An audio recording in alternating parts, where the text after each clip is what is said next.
小姐姐，你在干什么？我在打蚊子，它一直在我的耳边嗡嗡叫。蚊子的叫声可吵了。是的，没错。但你知道吗？嗡嗡叫并不是蚊子嘴巴发出的声音，而是它震动翅膀的声音。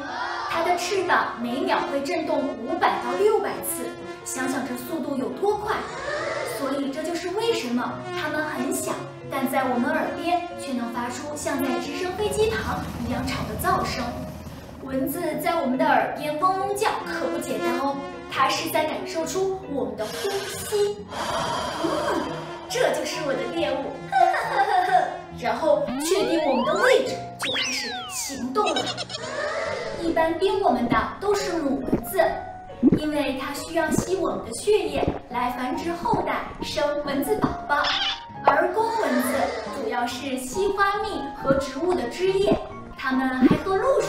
那你知道蚊子喜欢叮哪些人吗？我搜索了一下，蚊子确实有它们的喜好，它喜欢叮呼吸频率快的人，